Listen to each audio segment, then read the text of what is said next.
My path to personal growth has been paved with disappointment. I think we can agree that my biggest mistake was that I cared too much. Actually, the biggest mistake you made was murdering 4 people and a dog.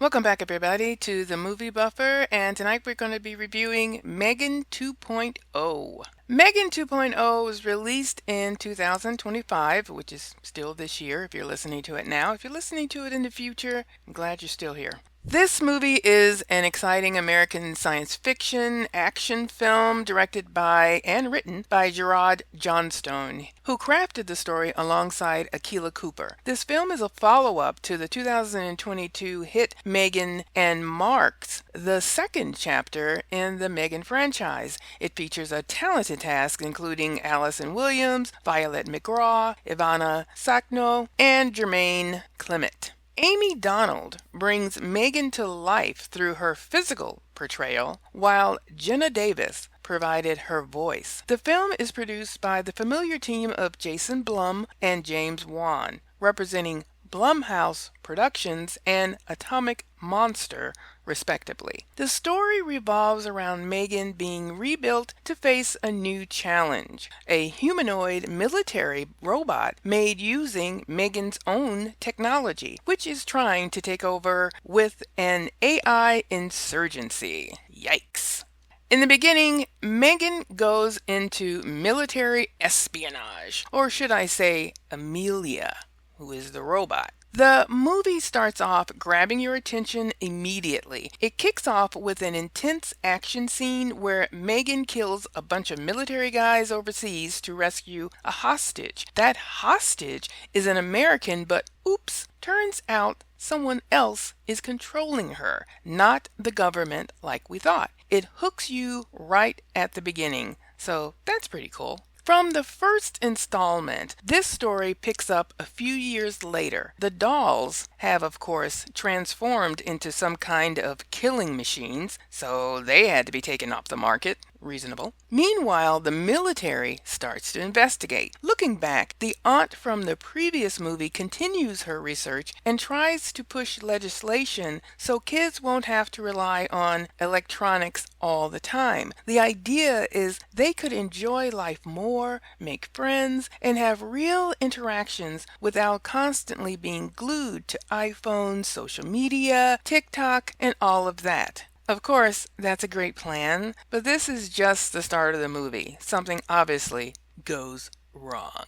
The film dives deeper into the AI technology and the companies wanting to turn Megan into an implant that interfaces with the human brain. Initially, this tech is used for helping people who can't walk or need muscle rehabilitation so they can move again. But it never stays confined to medical or ethical use. It always ends up in military hands because that's where the money and power are. So remember that, people, when the apocalypse happens.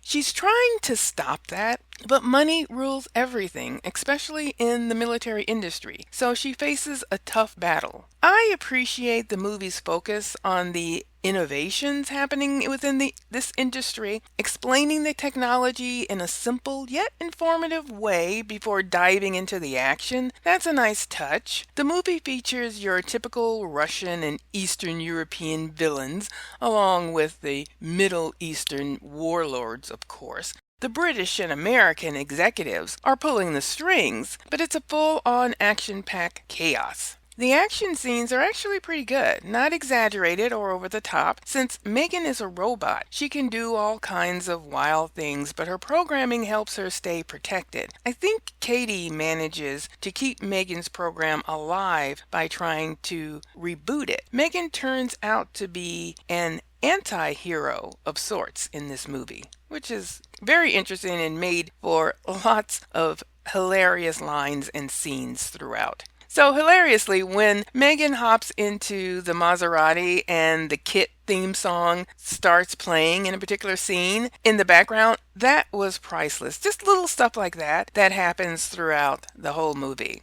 Overall, I think this movie is amazing, and I didn't think I was going to like it. The action is fantastic, and I love the fight sequences. The robotic superhero style stunts remind me of a mix between Terminator and The Matrix, and a fresh new take for a new generation. I also, like I said, love the humor that was put in here, mainly given by Megan herself. And the transformation Megan went from being kind of just a program in the beginning of this movie because they had shut all the dolls down, to her becoming herself, quote unquote, again. And again, like I said, she's definitely an anti-hero.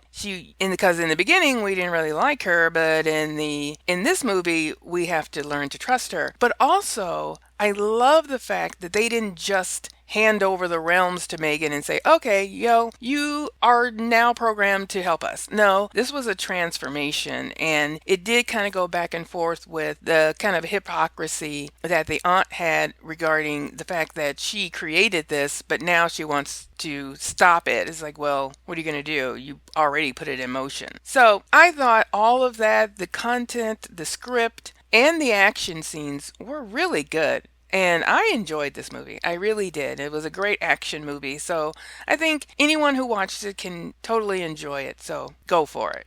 So what do you think? Have you seen Megan 2.0? Did you like the extra action in the movie? Did you like the concept? And do you think it will be a franchise of more movies to come? It definitely left it open at the end of the movie for Megan 3.0. Make sure you guys leave a comment at the end. Make sure to like and subscribe if you haven't already. And if you like this type of content, please come back for more. And as always, peace, two fingers.